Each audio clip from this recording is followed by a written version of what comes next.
America, ইংল্যান্ডে, পাশ্চাত্য দেশে আজ বিয়ে নাই, ওলা কুকুরের দেশে পরিণত হয়েছে, শুয়োর জানোয়ারের দেশে পরিণত হয়েছে।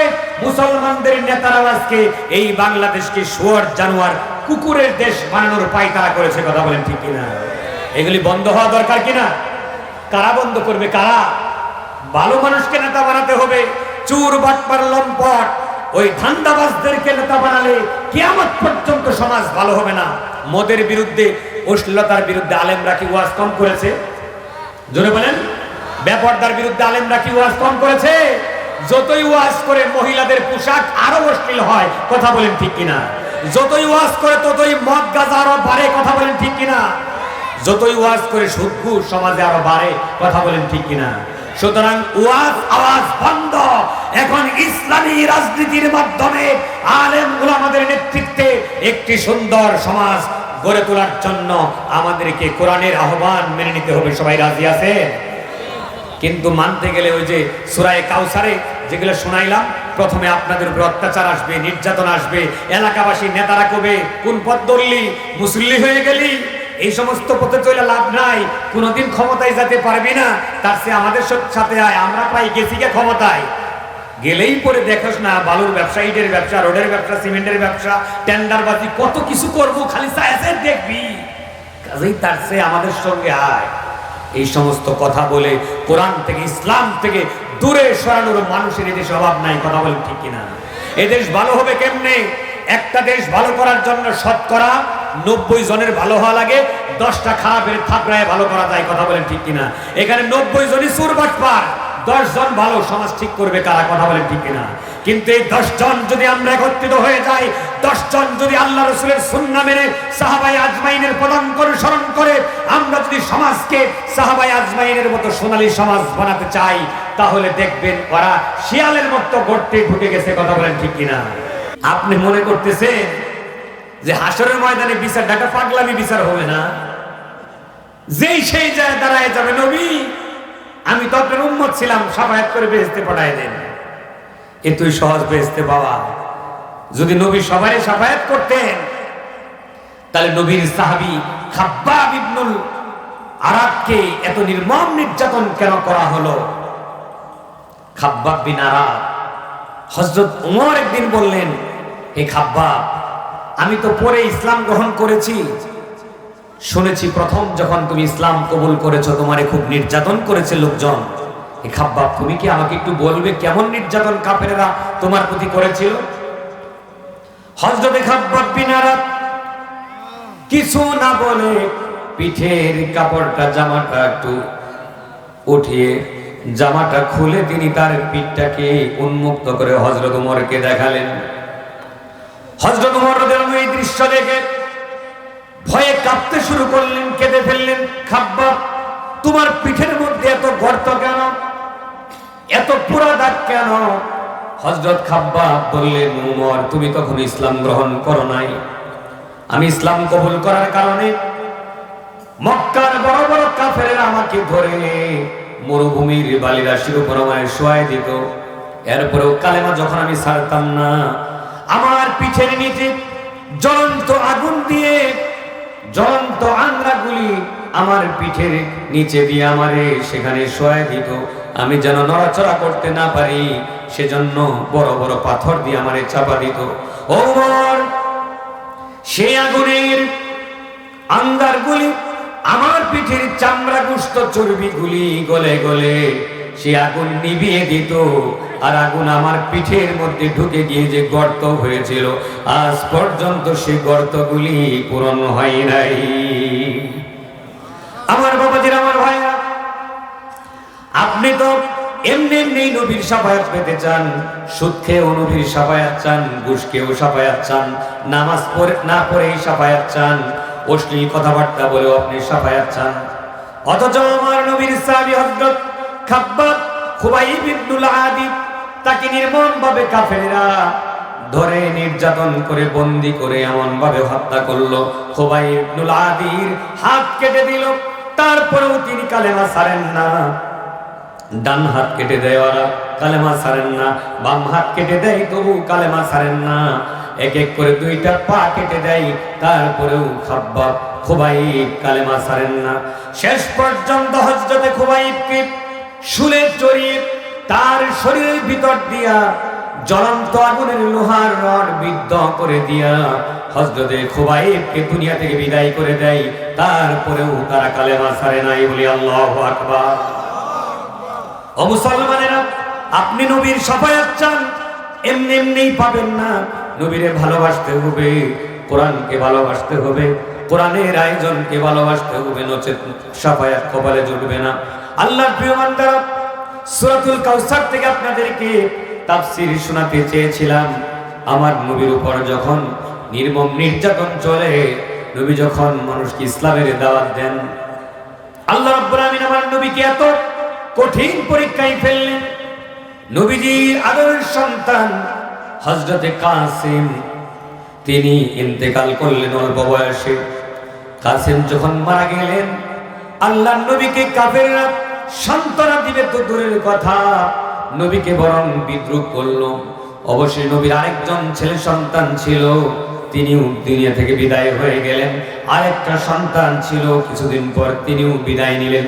এক এক করে নবীজির তিনজন পুত্র সন্তান দুনিয়া থেকে যখন বিদায় নিলেন, কাফেরেরা নবীজিকে সান্ত্বনা দিবে তো দূরের কথা, নবীজির প্রিয় চাচা, নবীজির আপন চাচা আবু লাহাব আল্লাহ নবীকে বিদ্রুপ করলো, গালিগালাজ করলো।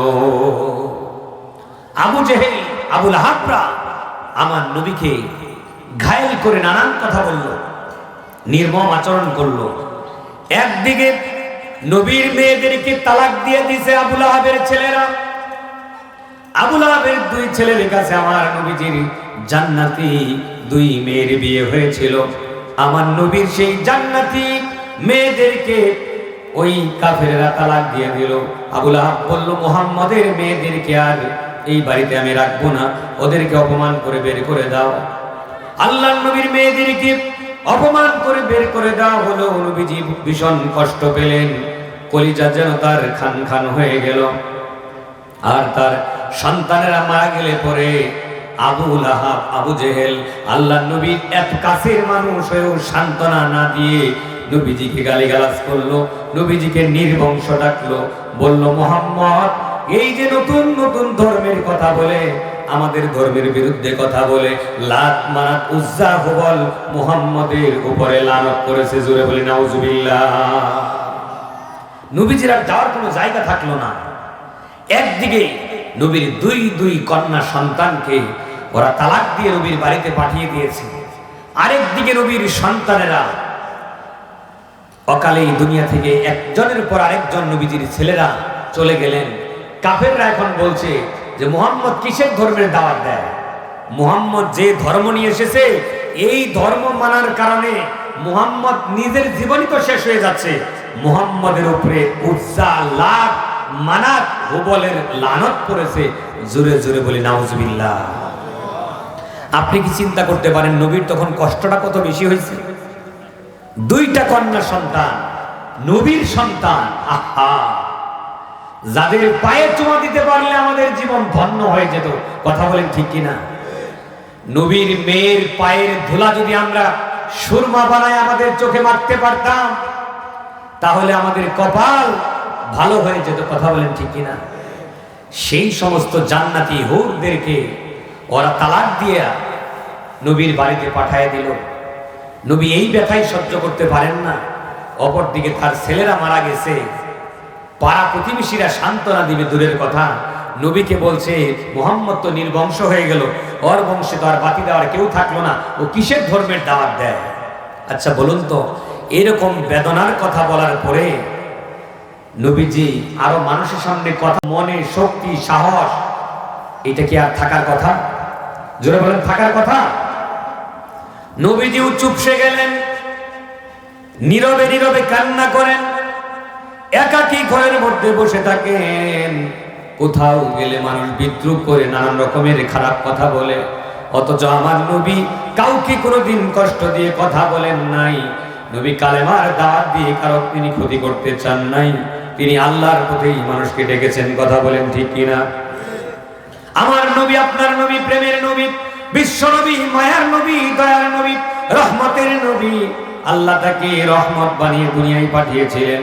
নবীকে মানুষ যখন চিনতে পারছিল না, তখন আল্লাহ পাক বলেন, হে নবী, আপনার দুশ্চিন্তা করার কোনো কারণ নাই। কারণ হলো ওমা আরসালনাকা ইল্লা রাহমাতাল লিল আলামিন। নবী, আপনি ধৈর্য ধরুন।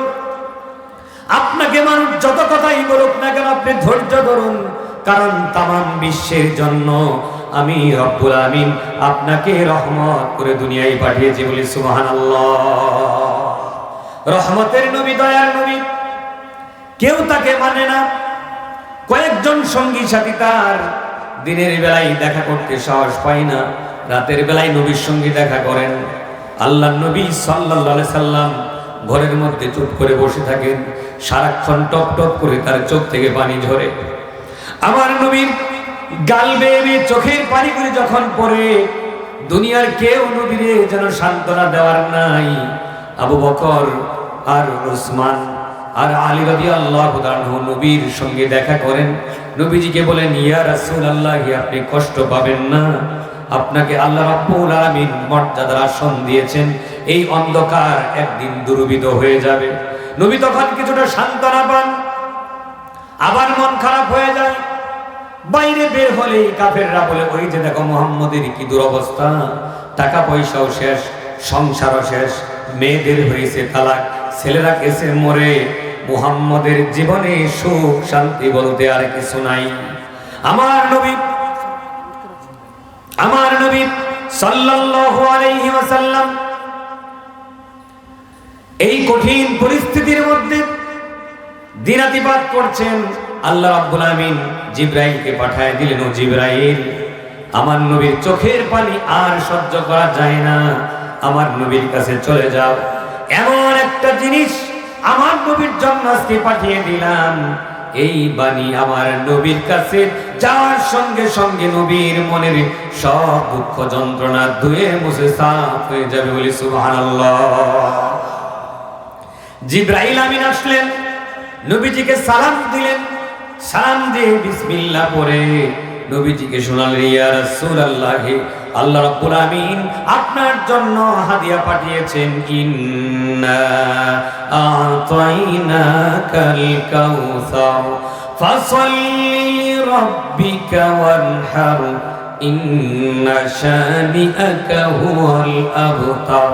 এমন তিনটা আয়াত আল্লাহ নবীকে আল্লাহ রাব্বুল আমিন শোনায় দিলেন জিবরাইলের মারফতে। আল্লাহ নবীর চোখের পানি বন্ধ হয়ে গেল, কলিজার সব যন্ত্রণা ধুয়ে মুছে সাফ হয়ে নবীর ঠোঁট দিয়ে যেন ফিনকি দিয়ে হাসি বের হলো। বলি সুবহানাল্লাহ। কি বললেন এমন দামি কথা, মাত্র তিনটা আয়াত।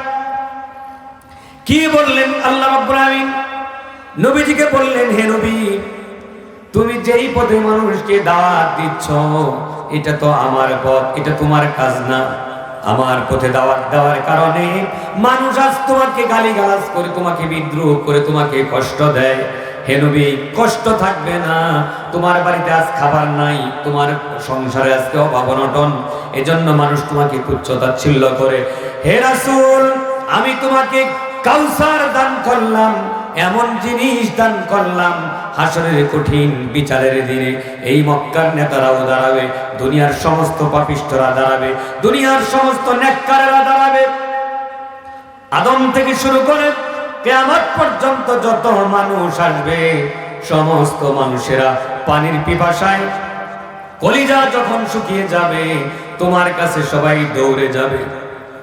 তোমার হাতের হাউজে কাউসার পান করতে পারলে কলিজা ঠান্ডা হবে, আর ওই হাউজে কাউসার না পেলে তাদের কলিজা চলে যাবে। সেদিন এই কাফের মুশরিকরা এক ফোঁটা হাউজে কাউসার তোমার পক্ষ থেকে পাবে না। হে নবী, আজ যা তোমাকে মেনে নিবে, হাসরের ময়দানে তোমার হাতের হাউজে কাউসার তাদের নসিব হয়ে যাবে। বলি সুবহানাল্লাহ। হে নবী, দুঃখ করার দরকার নাই, দুনিয়ার জীবন তো সামান্য কয়েকদিনের।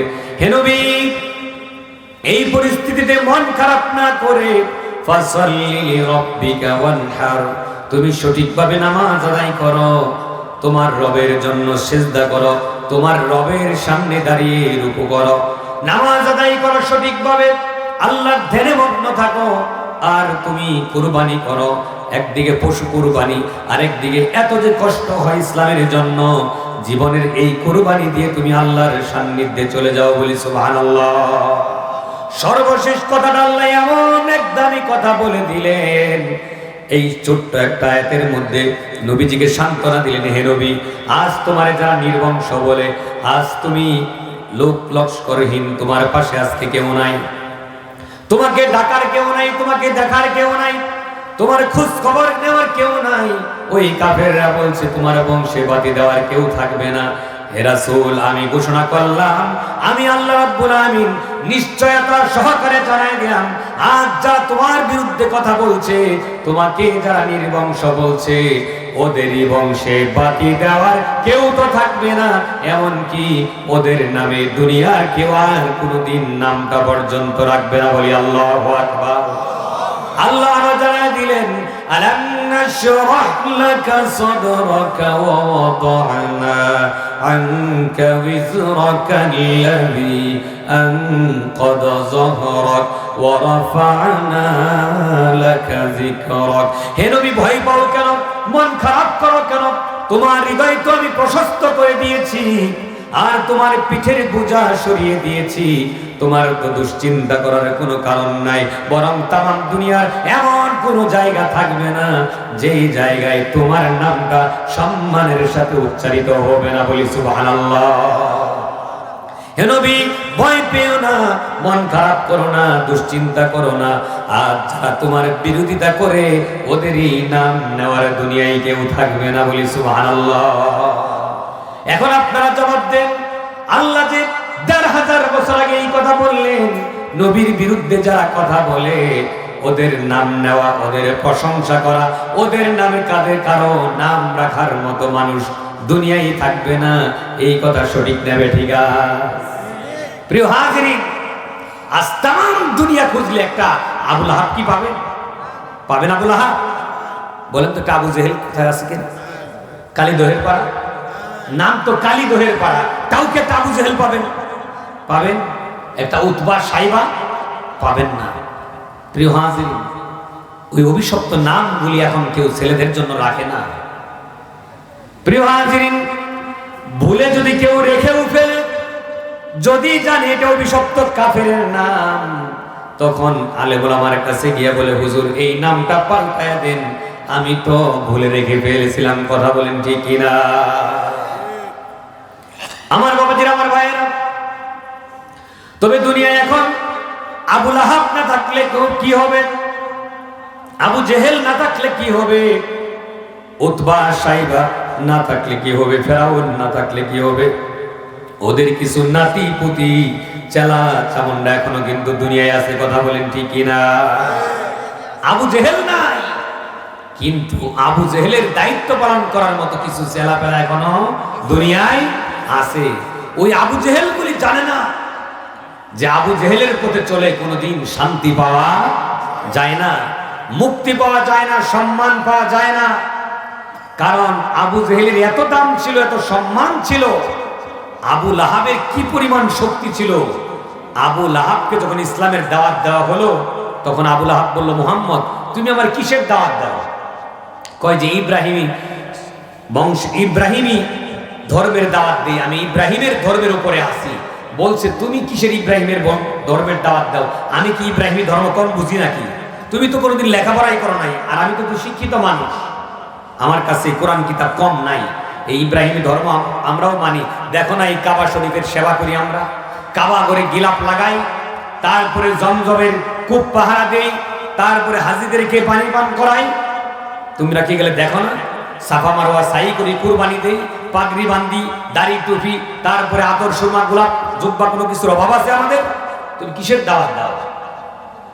আরো শুনে রাখো, মুহাম্মদ তুমি যে ধর্মের দাওয়াত দাও, এই সমস্ত ধর্ম মানতে যায় তুমি তো শেষ হয়ে গেলা, নির্বংশ হয়ে গেল।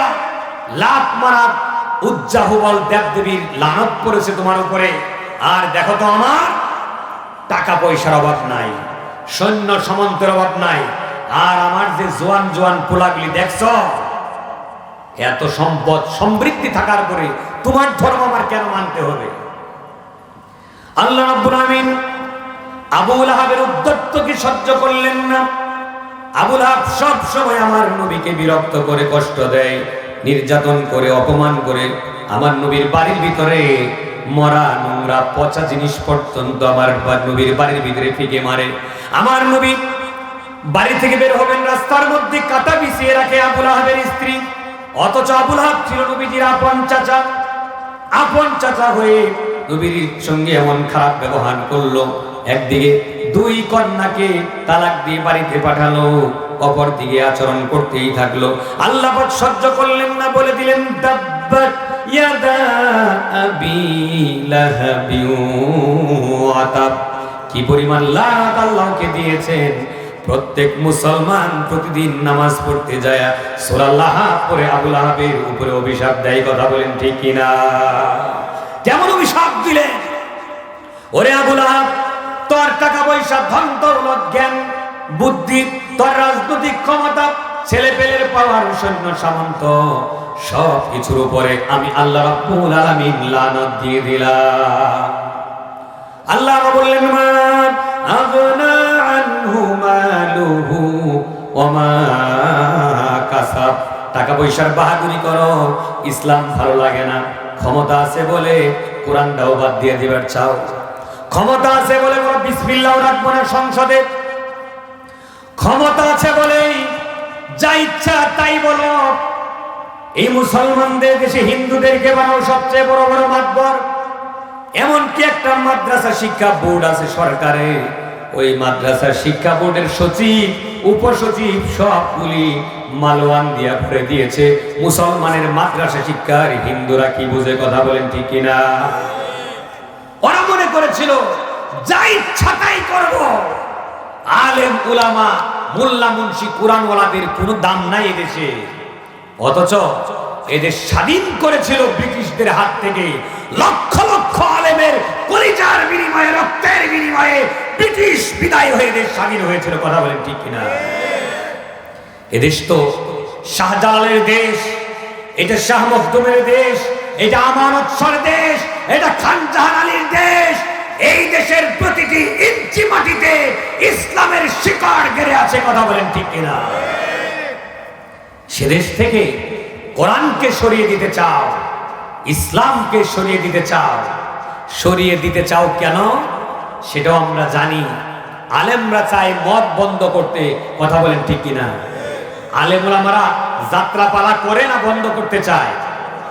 আপনারা বলেন তো, এলাকায় যাত্রা পালা হলে ছেলেদের চরিত্র ভালো হয় না খারাপ হয়?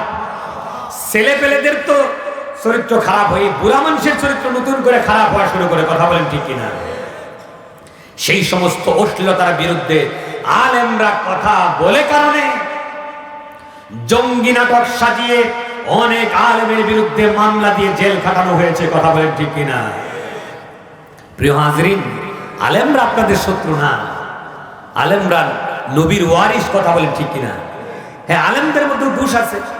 আলেমরা মানুষ না? ওনারা কি নবী? আলেমরাও সাধারণ মানুষ। ওনারা কোরআন কিতাব পড়েছেন। অনেক সময় তাও শয়তানের পাল্লাই পড়ে গিয়া লোভ লালসাই করতে পারে, কোনো খারাপ কাজ করে ফেলতে পারে।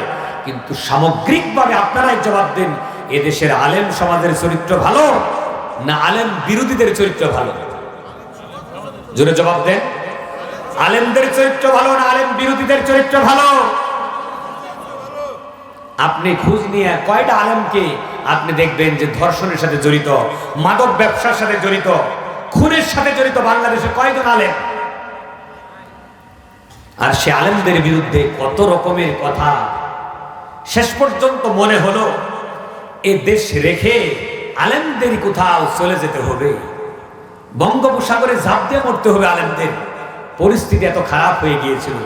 অথচ আলেমরা সবাইকে ভালোর পথে ডাকছিলেন, বলছিল যে ক্ষমতাসীনরা আপনারা ভুল করবেন না।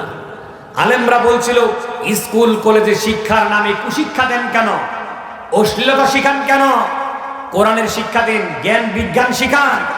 কিন্তু আমরা দেখলাম ইসলামী বইয়ের মধ্যেও মূর্তির ছবি চলে আসে। কথা বলেন ঠিক কিনা? তারপরে মুসলমানরা যখন জেগে ওঠে, মুসলমানদের পায়ের রক্ত মাথায় উঠার পরে মুসলমানরা যখন দুর্বার আন্দোলন শুরু করে, তখন ওরা লেজ গুটিয়ে বলে ছাপা হয়ে গেছে, বলে তোমরা বিজ্ঞান বইয়ের মধ্যে মসজিদের ছবি দিতে পারো না, বলে তোমরা হিন্দুদের বইয়ের মধ্যে কোরআনের আয়াত লিখে দিতে পারো না।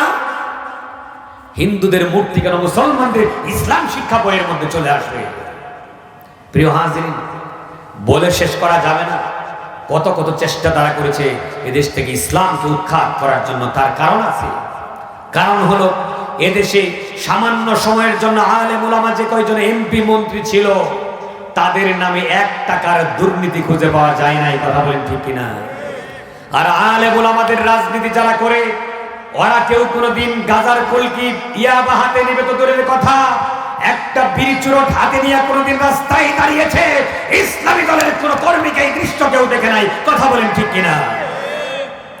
এজন্য ওরা চিন্তা করে ইসলামী দলগুলিকে, আলেম উলামাদেরকে যদি রাজনৈতিক ময়দান থেকে দূরে সরিয়ে না দেওয়া যায়, তাহলে আমরা যে ছেলেপেলের হাতে মদ গাঁজা তুলে দেই, তারপরে আমরা নারী দেহ তুলে দেই, বিভিন্ন হোটেলে মোটেলে নিয়ে আমাদের ওই তরুণ নেতাদেরকে বলি, মিয়া পাগলামি করে মোল্লাদের পিছনে যাইতেছ, আমাদের সঙ্গে আসো, দেখো কি সুন্দরী সুন্দরী মেয়ে আমাদের সঙ্গে মিছিলে করে, এগুলা আবার তোমাদের সঙ্গে কক্সবাজার বেড়াইতে যাবে। সুতরাং এই টাটকা আমোদ ফুর্তি রাইখা মোল্লাদের পিছনে ঘুরলে মেয়ের জীবনে কিছু পাবা। আর মোল্লারা যে আখেরাতের কথা কয়, ওই আখেরাত তো বহু দূরের ব্যাপার। কয় নগদ যা পাও হাত পেতে নাও, দূরের বাদ্য শুনে কি লাভ। নগদ যা পাও হাত পেতে নাও, দূরের বাদ্য শুনে কি লাভ।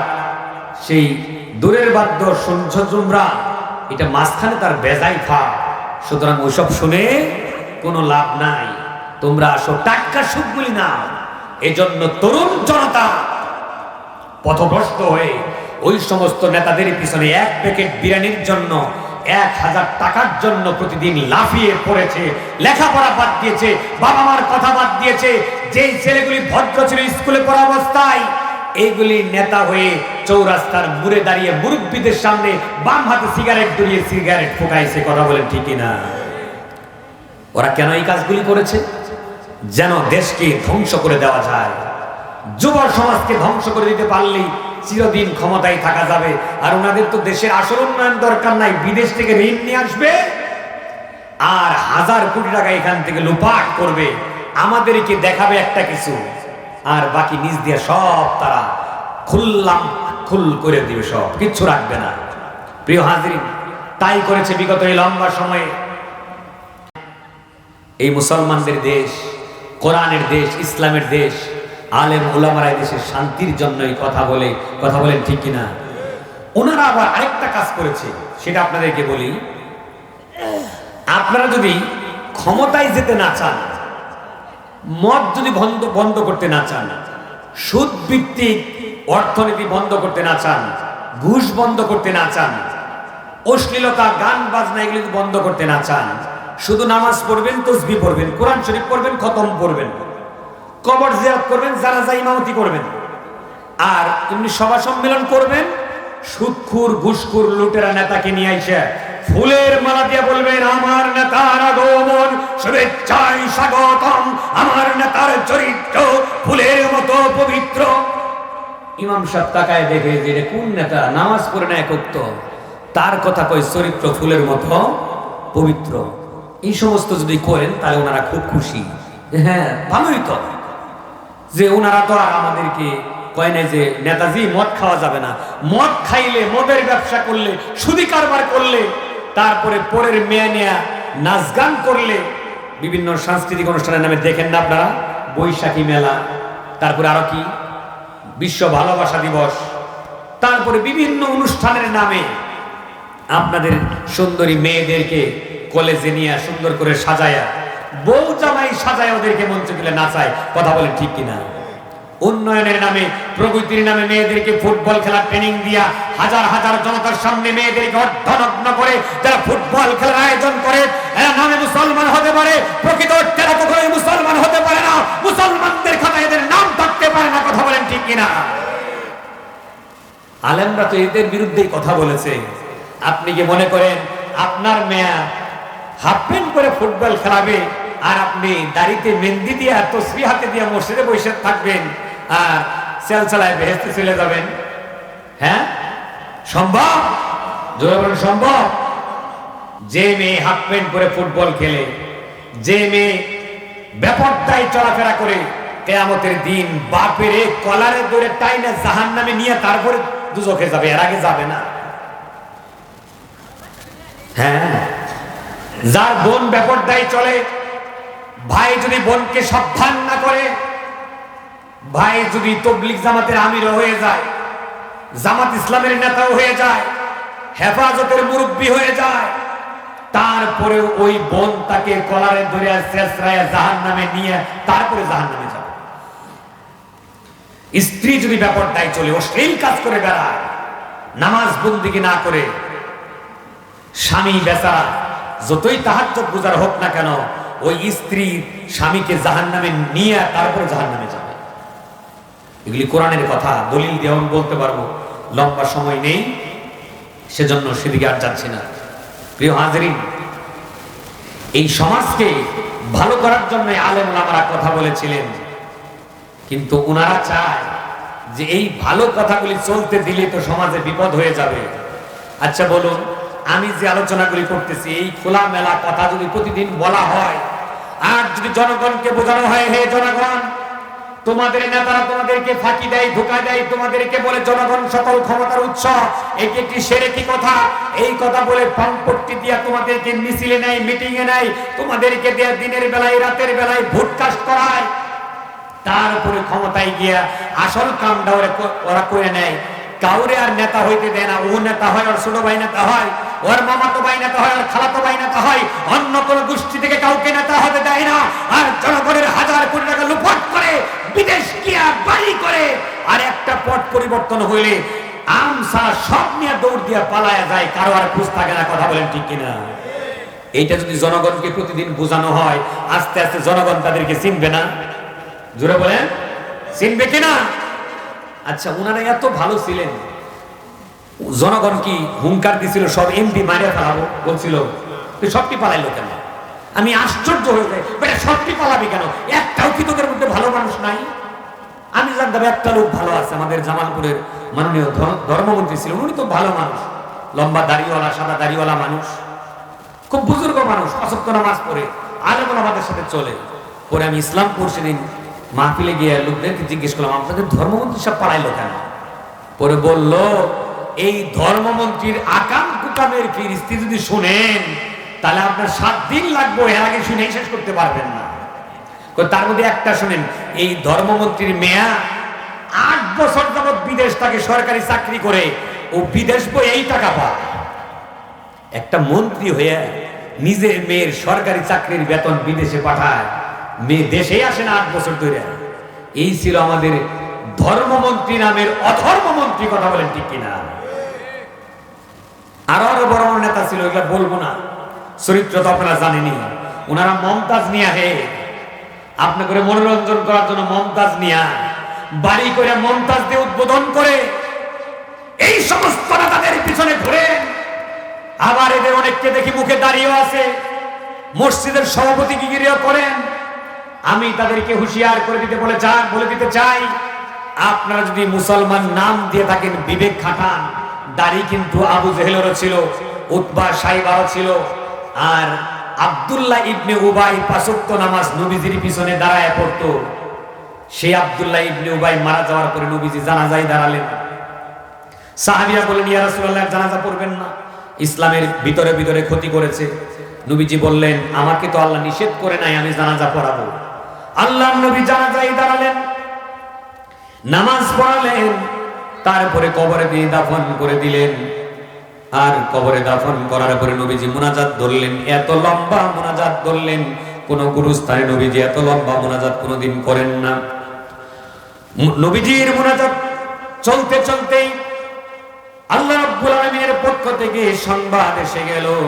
জিবরাইল বললেন, ইয়া রাসূলুল্লাহ, হাত দুটি নামান দয়া করে, ইস্তাগফির লাহুম আও লা তাস্তাগফির লাহুম, ইন তাস্তাগফির লাহুম 70 মাররাতান ফালাই ইয়াগফিরাল্লাহু লাহুম। নবী এই সমস্ত লোকের জন্য আপনি আল্লাহর কাছে মাপ চান আর নাই চান, আপনি 70 বার এদের জন্য ক্ষমা চান, আল্লাহ রাব্বুল আলামিন কখনোই তাদেরকে ক্ষমা করবেন না। কাকে বলতেছে? কাকে? কারে বলছে? বিশ্ব নবীকে। কে বলছেন? আল্লাহ। কয়বার? 70 বার যদি মাপ চান, আপনি চিন্তা করতে পারেন বিশ্ব নবী 70 বার, আরবি ভাষায় বলা হয় সবচেয়ে উচ্চ, সর্বোচ্চ যতবার করা যায় এটাকে 70 বলা হয়। 70 মানেই 70 বার না, 70 মানে অসংখ্য বার। আমরা যেমন বলি না 100 বার তুই চাইলেও দিব না, যে বলে 100 বার চাইলেও দিব না, ও কি 1000 বার চাইলেও দিব? 100 বার আমাদের একটা, এটা আমাদের স্থানীয় বাগধারা, আমরা এইভাবে বলি 100 বার চাইলেও দিব না। আরবদের ভাষা ছিল 70 বার বললেও আমি দিব না। আল্লাহ বললেন নবী 70 বার মাপ চাইলেও আমি ওদেরকে ক্ষমা করব না। আমরা জানি নবীজি বললেই আল্লাহ কবুল করে, কিন্তু মুনাফিকদের বেলায় আল্লাহর রহমতের দরজা আল্লাহ বন্ধ করে দিয়েছেন। বলি আল্লাহু আকবার, নাউজুবিল্লাহ। এরপরে নবীজিকে সাবধান করে দিয়ে আল্লাহ পাক বললেন ওয়ালা তুসাল্লি আলা আহাদিম মিনহুম মাতা আবাদা ওয়ালা তাকুম আলা কবরি।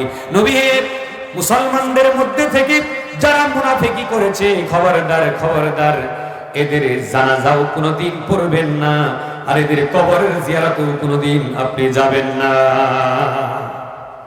আমরা যারা ইমামতি করি, কত মুনাফিকের যে জানাজা পড়া লাগে।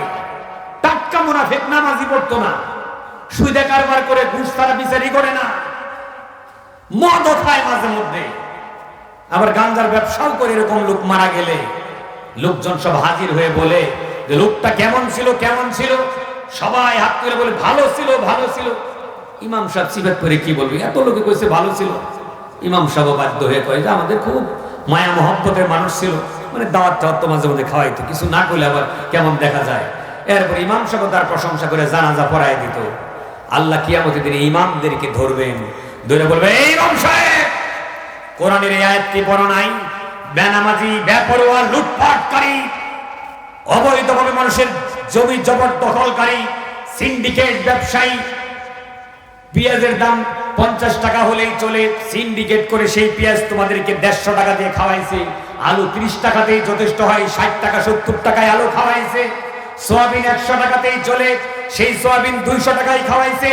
পেট্রোল তোমাদেরকে 60 টাকায় দিতে পারতো, সেটা 150 টাকায় 130 টাকায় তোমাদের পেট্রোল কিনাইছে। তোমাদের জীবনকে যারা জ্বালাপালা করে দিয়েছে, ওই সমস্ত লোকদের প্রশংসা করেছ, ওদেরকে ওয়াজ মাহফিলের অতিথি বানায়া তাদেরকে ফুল জল খালছ, কোনোদিন হক কথা বলো না। ইমাম সাহেব খালি চাকরি করে খাওয়ার ধান্দা ছিল না, কোরআন বিক্রি করে খাইছো। আল্লাহ কোরআনে আলেমদেরকে সতর্ক করেছেন, হে আলেমরা শোনো, যারা নাকি আল্লাহ কোরআনকে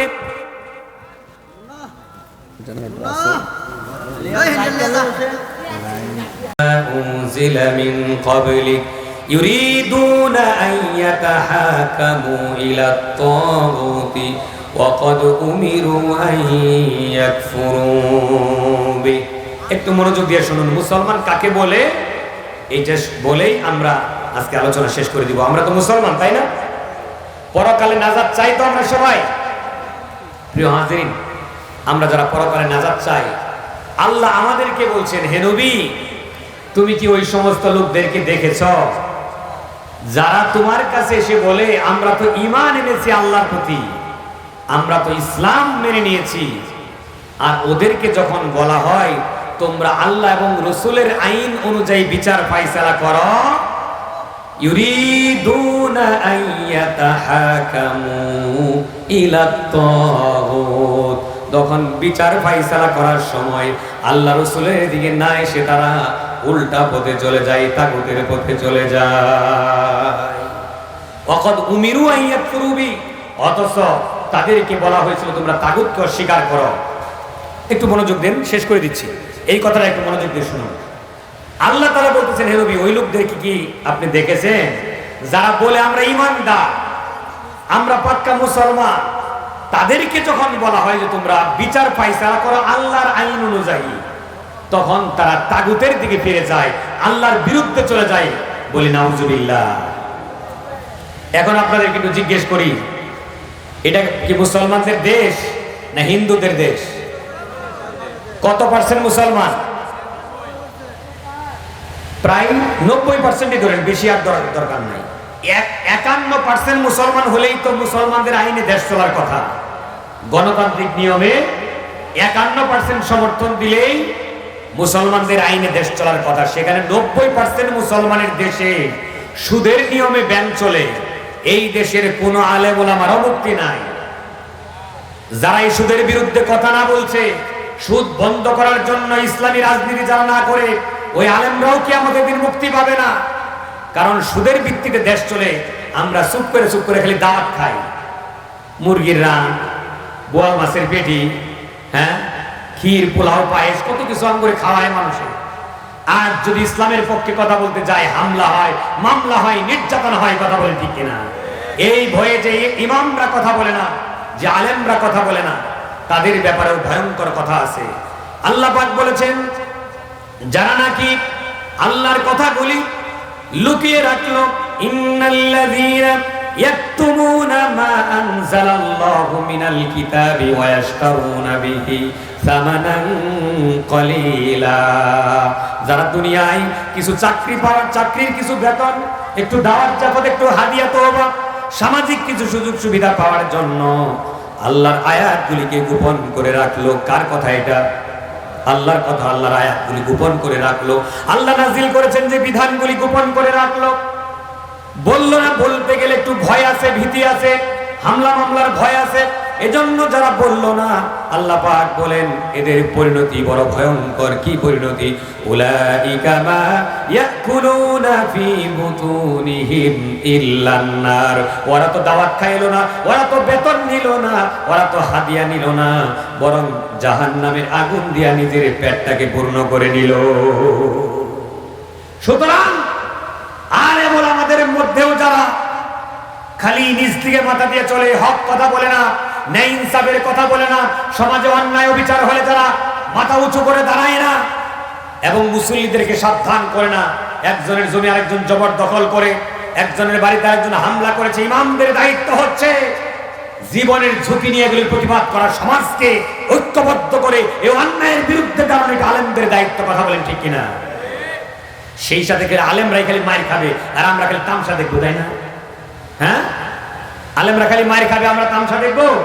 নাকি আলেমদের পক্ষে থাকতে হবে? পক্ষে থাকতে হবে। রাজি আছেন সবাই? প্রিয় হাজিরিন, আল্লাহর আইন বাদ দিয়ে আমরা যাদের আইন মানতেছি, একটা সরাসরি একটা প্রশ্ন উত্তর দেন, আলোচনা শেষ। আমাদের বাংলাদেশ কি আল্লাহর আইন দিয়ে চলে? চলে? আল্লাহর আইন না চলার কারণে কি হচ্ছে জানেন? আপনার হোটেলে মোটেলে 200 টাকায়, 500 টাকায়, 1000 টাকায় যদি অবৈধ অশ্লীল নারী সম্পর্ক রাখা যায়, তাহলে মানুষ কষ্ট করে কেন সংসার করবে?